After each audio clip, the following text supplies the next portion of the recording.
All right. Here we are, episode 34, and I've been waiting for this one the entire time, Blaine. There is nothing that excites me more than our topic today. And the author, Blaine Birch of Pandemic Cash Flow and Cash Flow Mike are finally going to talk about the difference between profit and cash. What do you think? Profit and cash and revenue. I'm going to throw that in there as well. The trifecta: revenue, profit, and cash flow. I'm excited too, and I know people might be going like, "Oh, that doesn't sound exciting." It's fundamental. It's the stuff that keeps you up at 3 a.m. and it's the stuff that can crash a company. So it's a good topic and a meaty one. So it's overdue to do it. So good day to start. It was a good day to start. The right timing of it, right? I mean, here we are. We're off on the first part of the year. People have already got their business plans going. There might be some people going into a busy time or a slow time. They need to know about cash. Yeah, exactly. It's and even present time as things are opening up and then closing down again, then opening up again, that, all really important. But before we get into that, what are you drinking today? Yeah, you know what? And I told you this before we started recording. But here's the thing. I went with a bigger name this time. Normally I stay local. I stay Texas. I stay in the craft beer right here close to San Antonio. But I was going through the store shelves and I saw this Leinenkugels toasted Bock. And I'm like going, oh yeah, I have to have a toasted Bock. So I'm going to try that today. So we'll give it a run. How about you? That sounds good. Today, so I went local today. Arizona Wilderness, which is a terrific brewery. And if you're in Phoenix, they got a nice big patio downtown. They got a ton of beer. There's some really good food. Arizona Wilderness American Presidential Stout, and it's got this cool eagle on there. And I cracked it and poured it, and then I realized it's 11.5%. So I'm going to drink slow. I'm going to attempt to drink slow, so I don't get into trouble this week. Or else you're going to be sloppy. I can tell already. Exactly. It's a Russian. Oh, so I didn't even see this Russian Imperial Stout with roasted cocoa nibs and Arizona hot peppers. Yeah, cool. Well, this toasted already. A lot of malt, right? So I mean, I can taste the malt coming through it. So if you like a malted beer, a malted Bock, hey, Leinenkugels has got a good one out right now. Nice. One thing I was wondering, because I was reading the can to see what was in here, and I didn't know why they called it American Presidential Stout, but I found out. And there's a quote on the back, and we have to read it. It's kind of a long one, but it's a good quote. I believe if we take habitual drunkards as a class, their heads and their hearts will bear in advantageous comparison with those of any other class. This is a bit of a old school language here. There seems ever to have been a proneness in the brilliant and warm-blooded to fall into this vice. Like, hey, we're brilliant and warm-blooded. Yeah. We're falling into this vice. And Abraham Lincoln, that was a quote from Abraham Lincoln. So that's why it's called American Presidential Stout. Do you know what's funny is that as you were reading that, it's like I could hear the hooves of horses outside the door. Nice. There you go. No, really, it was that type of language, like we're sitting in an old town tavern and, it's just the light going by. Yeah. Clap all. Yeah, nice. And so I apparently drunkards have been brilliant and warm-blooded for hundreds of years. So that's we're joining a really worthy class. And I really like their logo, right? I like their logo, and the can is so simple. It's that white and just one color, right? Everything is one Beautiful. Color. The text, the font, it's really a nice can. So, hey, we're going to talk about cash flow today, right? Can you believe that? And I want to invite you, if you're listening right now and you've never heard of, nobody told me of Mike and Blaine, or maybe you have, you can go to mikeandblaine.com. All of our episodes are there. You can buy us a beer. You can buy our shirts. You can buy any of that type of stuff. But more importantly, if you're listening on Wisdom right now and you want to get involved, you think you know something about cash flow, or you know something about profit, and you want to take on two authors, or maybe you got a great story to share, let's do that today. Or maybe you have a question. Like, we're happy to answer a question through our beer goggles here. So. Yeah, and what I learned last time is that I think we're limited to 10 minutes. So, hey, think about it. All you got to do, you get 10 minutes of free air. So if you want to talk to us, jump on and let us have it. But let me tell you, let me ask you this. Let's go way back to What was it that made you interested in cash flow? So much so that, not only did you live it, you had to write a book. Oh yeah. Yeah. You know, what makes you interested is the first time you're expecting money to come in and the check in the mail and it doesn't show up, because there's always a reason you need that check. Like, and this is back in the days when it literally was all paper checks coming in the mail. Unfortunately, now there's other ways to pay. But boy, I remember, and I know you have too. Like, I remember I used to call it the lonely walk to the mailbox. And the only difference was which mailbox I was going to. And, bigger building with more mailboxes was the only difference. But you're walking there going, and the checks got bigger. You're like, man, that is a big payroll bill. And that's a big 5 or 6 figure check that better be in the bloody mailbox. And that's when you get that's when it's cash flow becomes reality, I think, to any business owner. Yeah. So, I mean, when I first learned it, I started talking about the term, there's 2 methods of accounting, right? There's cash, and what's the other one? Accrual. Yeah. Yeah. And it is cruel in a lot of ways. It's so cruel because it makes you think you have money and you don't, right? Just because you've recognized the revenue and you've recognized the profit doesn't mean you have cash in the bank. And you've paid tax on it. That still burns me to this day. Anyway, we'll talk about that.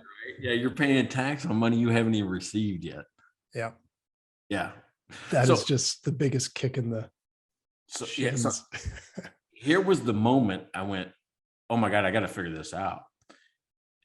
I had a hotel staffing company. Remember, I had 9 offices, I had 27 offices in 9 states, right? Including, where you're at. I mean, the Phoenician was a client of mine. So was that JW nice. Marriott. So was the Boulders. So, I mean, I was all over Arizona. But here was what I found out is that I didn't get paid for like 55, 60 days from these hotels, right? Mm-hmm. Yep. In a staffing company, here's what was happening. As I grew, and I was trying to grow as fast as possible, like we all do, right? We're going to go out the door and go. I was outrunning my own cash. On paper, I was making a ton of money. But every 2 weeks, I had to pay staff. That payroll bill kept getting bigger and bigger and bigger. And all of a sudden, I was out on the hook for $100,000 every single pay period. When you take in your not just wages, you've got your benefits, you got your matching taxes, all those type of things, fully loaded, $100,000 plus. A pay period. When you're not having money come in, that's several $100,000 that you have to have available. And I said, wait a second, I've got to figure this out. So because I was young and I was dumb and I was still probably very brave, I went to the hotels and say, listen, I realize one of the strategies you guys deploy is to sit on an invoice, right? You sit on cash as long as you can. You pay your vendors when you want to, but I can't have you do that when we're talking about people, right? We're not paper towels. Right? Yeah, exactly. Just because you're using a staffing service, it's still payroll. I think you need to treat our invoices more like payroll. And you know what's funny is by being honest and transparent, I actually moved my average receivables from getting paid about 60 days to 45. It made a world of difference. I didn't have to use the line of credit as much. It opened up cash flow like you wouldn't believe, just collecting a little bit faster. Yeah. And it's boy, I see that in so many industries. You can't imagine how many business owners I've talked with in Alberta, where, hometown. And especially when I talk with people in trades and construction, oil field, and it's amazing that it's the biggest company at the top. It causes a ripple effect all the way down the chain.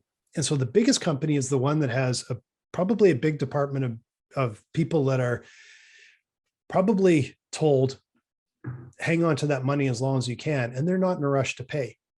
So that net 30 invoice, or they might force you into net 60 and suddenly you're 95 days and you finally get paid. Well, then the subcontractor below that and below that and below that are all waiting on this first check. And it's amazing when you can see sometimes like an independent, contractor at the very bottom is kind of like waiting. And it's like, well, I'm waiting on that guy. And you follow the chain all the way up. And it's this one company is putting everybody through hell, right? And it's infuriating. Yeah, I mean, I've seen larger companies do that. A company that was really good at not trying to do that when I was in Seattle, Boeing used a lot of, they put companies, their vendors in different tiers, right? You could be a tier 1 vendor by the quantity or the type of parts, right? If you're making safety parts, like stuff like that, you're tier 1. But then they had tier 2, tier 3, and you would think that they would, hold off on the tier 3, but they really didn't, because they realized that their orders were so important to them that if they didn't provide the cash flow to the smallest of companies that provided that one important part on we'll say the hatch of a door, well, it was really messing up their whole production line. So Boeing really had it to where they were paying very well and very fast. It's that's how it should be. Like there's an appreciation for people and for businesses that are supporting your business, the larger business. It's tragic when it doesn't happen that way. And I was talking with, not talking on the, I don't think it was on the phone, but I think it was over a chat or email or something with one of our clients in, it was United Arab Emirates. I think I think it was United Arab Emirates. And he was saying that their, whatever industry, I can't remember what it was anymore, but, their payments were net 180. And then he said, and you probably weren't going to get it then. And I don't remember who he was working for, but it's kind of sounded to me like it was sort of the standard fare that, hey, if you want, the money's good. And if you want to work, you're just going to have to live with that. And so a massive, like you're going over a half a year, just waiting to get cash in the door. I don't even know how you survive that. Well, I mean, it's the first one you got to live through, right? After that, you hope that then you're okay. Yeah. So it's the first one. So you got 6 months of operating expense that you got to just live through.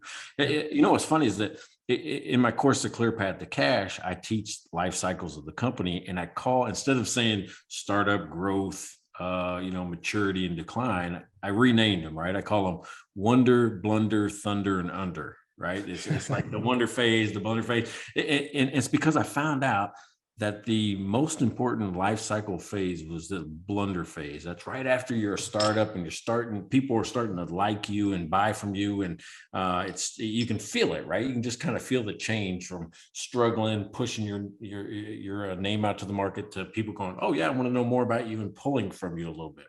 Yeah. Well, what I found out is there's 2 things that kill blunder companies, 2 big things. And one of them is what I call growing broke. Right. So people think of cash flow as being a problem for people that don't have enough money because they're struggling. They don't have low sales or losing money, those type of things. It's not. You can be successful and grow broke, meaning outrun your operation. And it happened to a friend of mine's brother-in-law. And some people listening might know the company.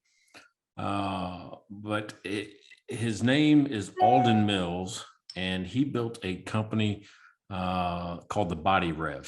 Have you ever heard of that? No, but I was going to say, not naming any names. Well, no, that's the guy's name, right? It became a public company, but nobody heard of Body Rev. But he raised like $1.2 million from friends and family and those type of things. And the only reason I'm telling this story is because there's articles written about it, right? So I mean, anybody can go verify this.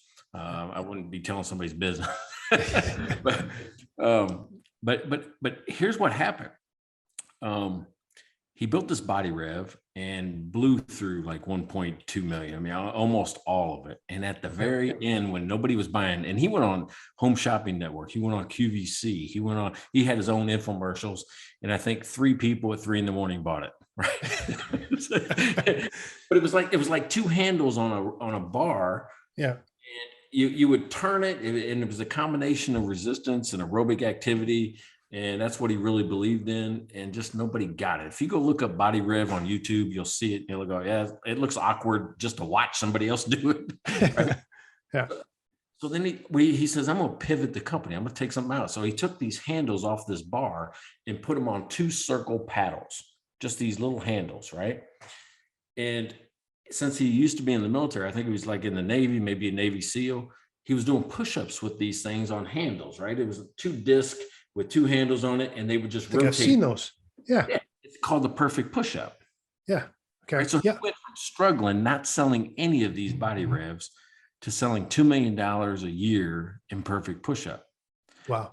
Second year, he sold 60 million. So everybody's dream of being as seen on TV and on the shelves and all that, lived it. He almost lost the company. Why? Well, you think about it. You're getting paid in 90 or 120 days, like we're talking about. Yeah. But he's selling so many of these things so fast. I mean, I even have a set of perfect push-ups. I don't use them, obviously. If you see me on YouTube, you know I'm not using it.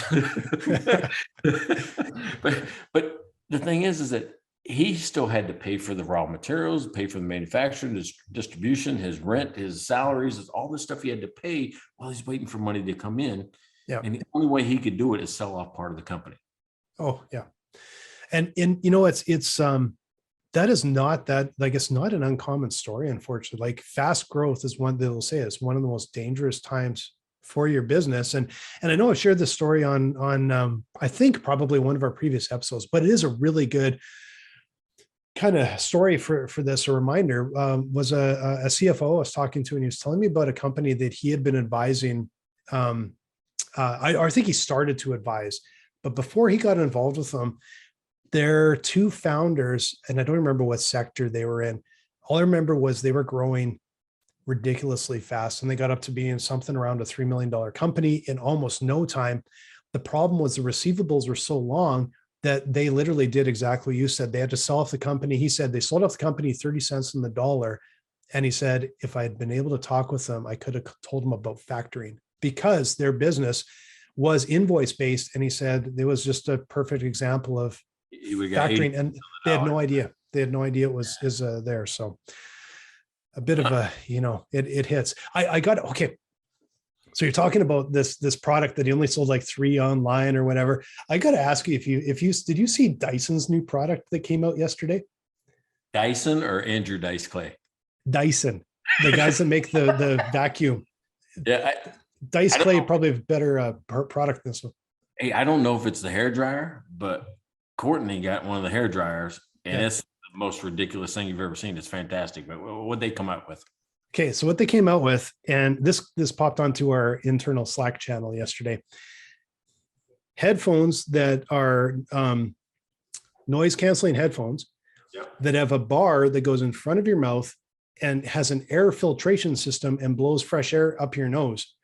And it's got these big headphones and looks like a Darth Vader bar in front of your face. And so obviously we all laughed because we're like, oh, it's an April Fool's joke. And then I kind of went, yeah, it's probably April 1st in Australia or wherever they're from. And then I realized, oh no, yesterday was March 30th. Well, it couldn't be April Fool's. That's got to be April Fool's. And then I saw later in the day an article that said Dyson released a statement that said their new product isn't for April Fool's. And I thought, you are not doing the right thing. If you have to actually do a press release to explain our product is not for April Fool's, they're convinced this is brilliant. And it is the funniest looking thing. And so when you said this guy sold like 3 of them, I'm like, that sounds about Dyson's path. I'm pretty sure, because it'll probably be $600 headphones with a mask in front. And you know what's funny about that is I recently went somewhere and took a test, and they made me put on these noise canceling headphones because it was in a big room. Yeah. And it made me hot. It really did. Like, when these things on my ears made my face and my head hot, and I was more uncomfortable with the headphones on than with the noise behind me. So I'm like going, that would have been the perfect thing for me. Just got to throw an ice cube or something in there. Yeah. Yeah. It's you'll have to check them out after, because total side note, unless it causes them cash flow problems, but I thought it was pretty funny that not a good sign when you got to explain it's not April Fool's. But it's no, again, you know, but getting back to that fast growth, like that is, that is just something that's always, you know, on my mind too. Like when you're, it can be a very dangerous time. And it's what we've always talked about is how important it is to look forward in your business, predict where you're going, predict what kind of money you're going to need well ahead of time, predict what kind of expenses are going to come, predict the ups and downs, because you need that time to be able to adjust ahead of time, right? Yeah, and I'm going to ask you to do something, but anybody that's listening, if you've got a cash flow story you want to tell, I mean, you're telling it to the right two guys. So just jump on. I think I opened it up. I must not have pushed a button earlier, but open it up. If you join us and tell us a cool story about cash flow, go ahead and do it. Now the thing I want to hear from you, Blaine, is I tell the story, and believe it or not, I give you credit for it, right? Okay. There is my favorite way to describe like forecasting or cash flow is your what's that called? An Is this analogy. the Yeah. bus story? Yeah. Can you tell that? I mean, because I can't give it justice if you're here. Well, yeah, I used that story one time, and it seemed to really ring true, and so I actually put it in my book, and it's an example I go to all the time, and what I say to businesses, because what I find with business owners especially is a lot of times early on they can be they're scared to kind of see where they're at. They don't really want to know. And they're like, well, why would I forecast? Why would I forecast? And to me, I said, it's like stepping in front of a bus, off the curb, right in front of a bus. Now, if the bus is right there, you're going to get schmucked. If the bus is 2 blocks down the road, well, you step back up on the curb, you continue to cross the road, you wave them down, you do whatever you want because you have time to react. Same thing with cash flow. If you go to your bank and say, I'm out of cash on Friday, they're going to show you the door. But if you go into your bank and say, hey, I think I'm going to have a dip projected 6 weeks out, but what I'm seeing is we're going to, grow after that because of this, that, and the other. If you have a plan in place, they're going to be much more likely to kind of help you out. Yeah, you know what's funny about that is that I've even extended that analogy out to exit plan options, right? Okay. Time is never your friend. Yeah. In that case, which means, when you have a lot of time, you're thinking about how to get out, you have a lot of options, but the closer you get to death or incapacity or retirement, the fewer options you have, where you might not be able to set up an ESOP, right? An employee stock option program, because you run out of time, or you get sick all of a sudden and you have to do something quickly. So time is never your friend. So the farther you can see the bus coming down the road, the better it is, no matter if it's cash flow, getting out of your business, I don't know, proposing to your partner. Yeah, exactly. Making sure you got enough beer in the fridge for Saturday. You got to plan ahead. Yes. By the way, I got to mention the hot peppers in this are burning the back of my throat. All of a sudden I'm sitting there going, my throat's kind of burning. Oh yeah, there's hot peppers in this one. I don't remember you saying that. Did you? Yeah, cocoa nibs and what do they say? And Arizona hot peppers, not just regular hot peppers, Arizona hot peppers. A little burn in my throat from that, and kind of trippy beer. The American presidential. Not the American presidential, yeah. There you go. All right. So here's something that most people don't know. I talk about a concept called the speed of cash. Do you know what I'm talking about with that? You can explain. I've probably read all of your stuff, but I'm going to go ahead and. All right, but the speed of cash talks about how fast money comes in and out of your business, right? I mean, and really, you want it to be fast. You want it to be fast. And here's the thing. I used to measure when I was a state trooper, I used to measure speed in miles per hour. Now it's days, right? I measure it in days. That's how we measure it in business, but it's still speed. Yeah.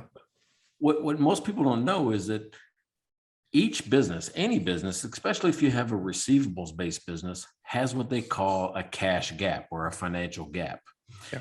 That's the amount of time where you're waiting for money to come in while you're paying your bills, right? You may have already paid all your bills.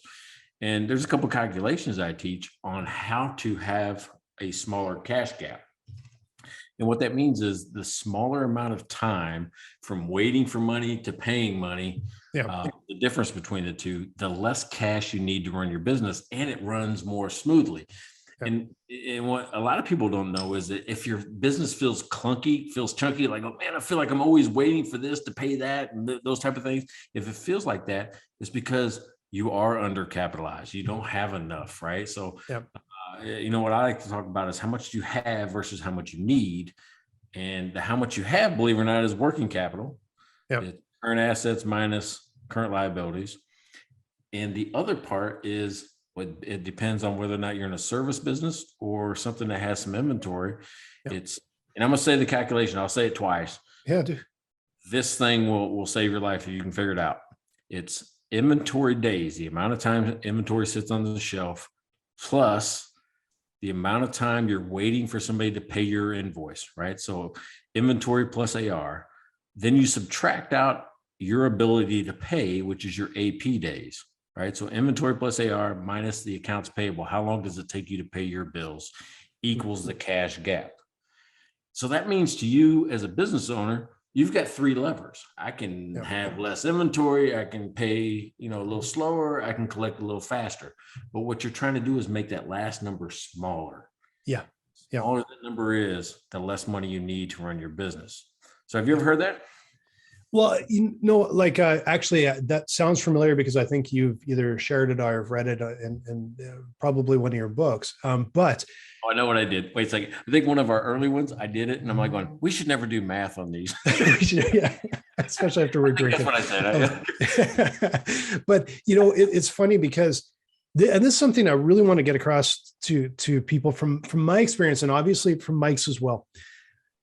There are ways you can help to lessen this. There's ways you can deal with it. And in my business, when in my creative agency, like now it's different because people tend to either pay up front or pay by credit card and it's all coming in, which is terrific. Totally different model. When my agency days, those long walks to the mailbox waiting for the big giant check that you've been waiting on, I started to look at how do we do how do we get those receivables in much faster and more often. And I tell you, I have literally, if anyone wants this, if you're struggling with receivables, whether any sort of invoice company, years ago, I wrote a document as 21 ways to get paid faster and threw it up on, I think it's probably even on our website or we have a copy of it somewhere.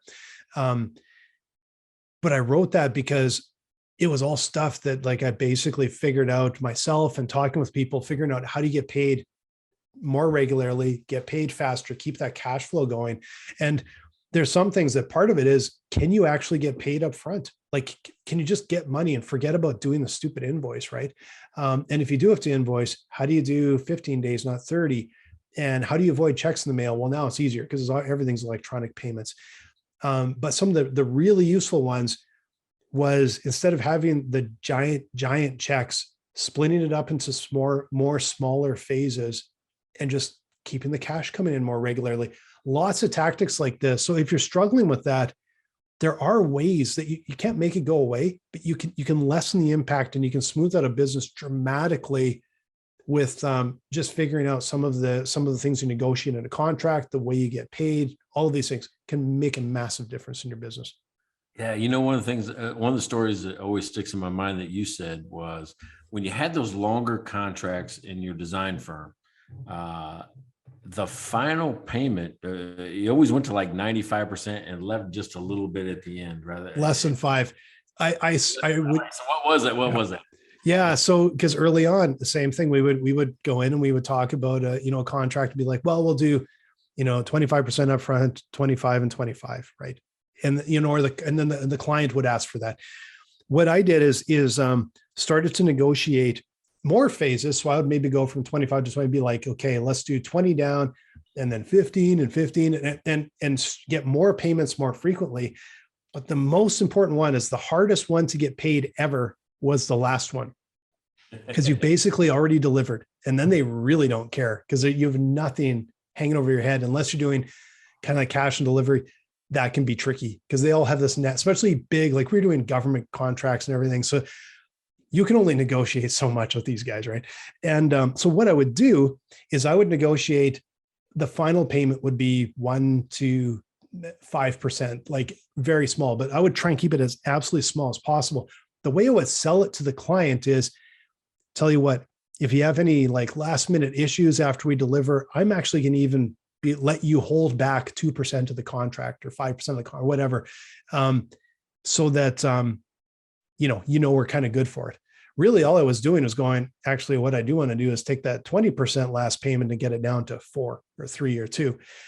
And that was magic because we would literally be paid Like we would be invoicing before the final delivery, and he actually had a window there. And a lot of times we would kind of know if that check's going to come in before we do that final delivery.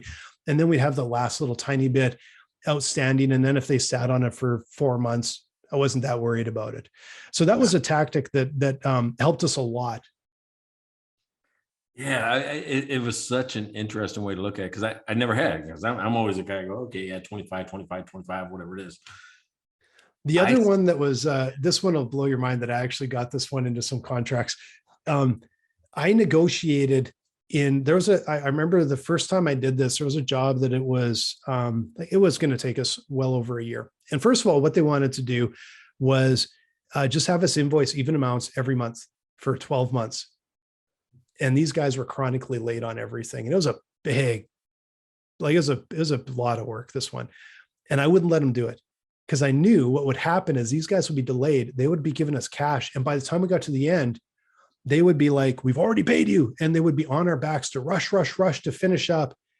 And we'd been delayed all the way along, which meant now we could go months without really getting any more pay, because they would have our studio completely monopolized. And we didn't have any wiggle room. I didn't have any way to negotiate. So I said, nope, we're doing it on phases, because then if you guys are late, I can bring in some other work. And when you come in, I can say, yeah, you missed the slot. Now it's back even further, but I can negotiate because they haven't paid us anything. But the biggest one was we would always run into these contracts where there'd be something insignificant that like we couldn't get the photo from the deputy minister or something because he's flying somewhere. And I would be sitting there waiting to get, because I can't even invoice till this phase is done. Right.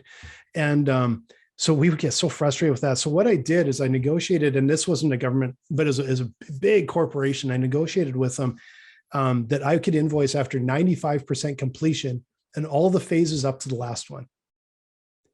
And it sounds weird, but what that did is it meant those little insignificant things wouldn't prevent us from sending out an invoice.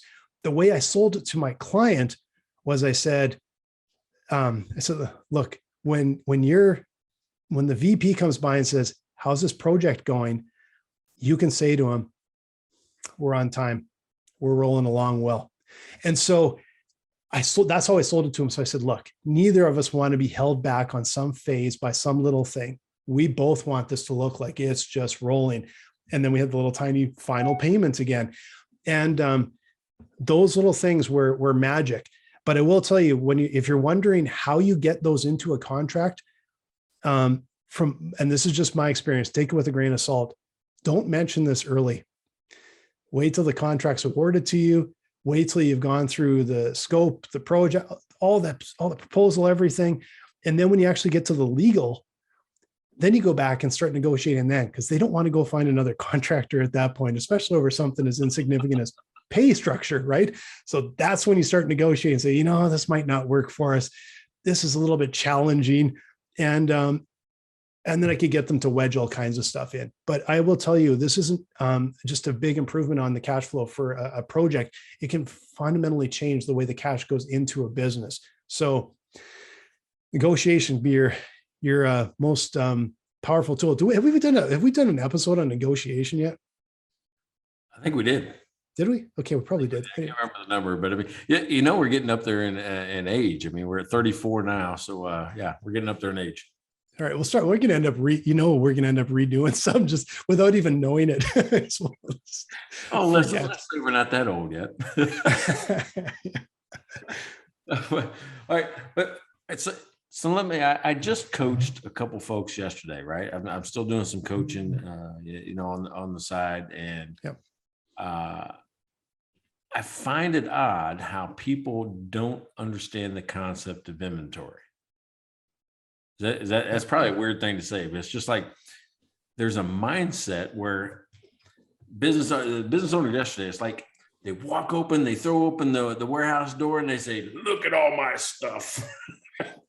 And I'm sitting there like going, oh my God, look at all that stuff. Yeah. Right. Because I'm thinking about that costs this, that costs this. I was working when I lived in Seattle, I worked with a tire company up in Wasilla, Alaska. Yeah. Right. And anytime you work with a business owner the first time, they want to take you on a tour of the shop. So I'm not super interested in tire sales, but I'll go through the tour, but it's the same Yeah. thing. You think you got the little office up front, they got the bays, and then in back they got kind of a little warehouse where they keep tires, so they can bring it out and sell you tires. So we walked into the back, and I saw the largest amount of tires I'd ever seen first. But then I saw this one particular set, and they were 6 foot tall. It was as tall as I was, and probably twice as wide as I was. And I said, "Oh my God, Big cash." said, how much do those cost?" They said $3,500 each for one tire, right? These aren't just regular, we're talking Alaska, we're talking road grader stuff, whatever this is. And I'm counting, I'm like going, 1, 2. I said, "How much you pay for the, or you pay 3,500? How much you sell them for?" And they sell them for almost $7,000. Yeah. Sell them for that. That's solid. Yeah. So it's like 1, 2, 3, 5, 15. Oh, 16 of these. I said, "You have 16 of these. It's about $50,000 sitting there in tires." I'm like, "How many you sell?" He goes, "I don't know, 2, maybe 3 a year." Oh, ouch. Yeah. Yeah. I'm like, "Yeah, why do you have 15? He goes, "We're the only people selling. We don't have them run out." But they can get them in a couple months. They can get them in a month or two, right? It does take about a month or two to bring them in, but you don't need 15 if you only sell 3, 4, 5 a year. Yeah. And honestly, with that, it should probably be keep like one set on hand for rushes. And the rush charge is an additional $5,000 per tire, but, or you can wait 2 months till it gets in. But like, I've never had, I feel fortunate. I've never had a company where I've had to hold like a bunch of inventory, but I get because I think my mind works the same way. I look into a place and I'm like, that's a lot of dollars sitting there just because I'm kind of cheap, right? So I look at like, that's a lot of stuff. That's a lot of cash out that you've put out praying someone's going to come and buy it. And it just more gives me the chills, right? But well, I mean, I had the restaurant, so I was always worried about inventory, right? So we had a formula. The formula was, how much do we sell on average per month? How many times a month can I get it? So I take that and divide it, right? How many do I sell per month divided by how many times a month I can get it? So if I can get 20 and I can get it once a week, well, that's 5. I only need 5. Yeah. But I always added like a 1 or 2 safety amount just in case we had a big week, right? So it's like I always 5 or 6 or 7. And I had a whole spreadsheet to figure that out. Here's what people don't understand. They go, "Well, if I don't have the inventory, I can't make sales." No, you need enough to make sales. You don't need more than that. Yeah. And you actually improve your cash flow by reducing your inventory. And people go, "What?" I'm going, "Yeah, because what do you do? The first thing you do is as soon as you sell a tire, what do? Well, order another one." Yeah. How about if you don't order another one and you keep that $3,500 in your pocket? Exactly. Let's run it down to 2 or 3 or 4 on the shelf at a time. Yeah, exactly. And for like, as Mike mentioned, you can actually go to our website and buy some merch. But if you ask, and this is like, how much inventory do we have, Mike? We have no inventory. Exactly. We have no inventory. And it is, otherwise we probably wouldn't have all that fancy stuff because it's magic, right? Like it's made on demand. And that is like, there's a lot of industries now that can do that sort of made on demand drop ship sort of thing. That's magic because you don't have to have a bunch of inventory, right? I just mentioned that there's a volleyball training company, right? That they take middle schoolers on up to high school and connect them with college coaches for scholarships. But this is this full skill training program that's what they sell, right? And they've gotten a lot of people scholarships in volleyball. And here's the thing: they had inventory, and it's just like it's a hassle for them to manage and deal with, and those type of things. I introduced them to our store. Yeah. I did. I'm like, "Hey, here's a way where you can have all the greatest stuff. I mean, brand name, good quality, charge what you want to charge for, and you don't have to carry it. And it gets delivered." I don't know if you've done it yet, Blaine. That stuff came to my house in less than a week. Yeah, that's crazy. Less than a week. Good reminder. I was going to order one of our shirts. I'm going to do that. But the other side that again just rings loud in my ears with these things is with inventory, you have to have a place to store it. and the bigger the inventory. Like I was picturing this tire warehouse.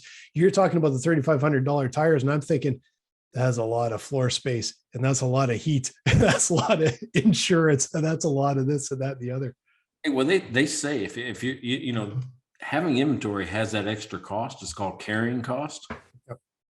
You can estimate about 25% of the value of your inventory is carrying cost. So your operating expenses will go up 25% of however much inventory you have, just from touching it, moving it, storing it, housing it, heating it, like you said, all those things. It's about 25% increase in expenses.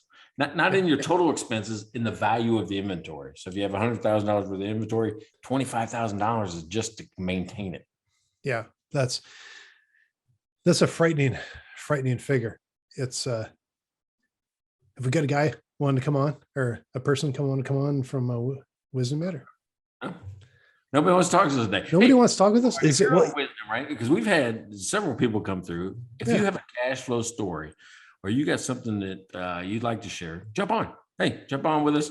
We're going to be on for another 5-10 minutes. Might be great to close the show with you. So jump on in with us. We've had 2 in a row, right? We had 2 in a row, but but I know you didn't push the button for a while. So I didn't push the button for like the first 10 minutes. I got to tell you, this Wisdom app, for as great as it is,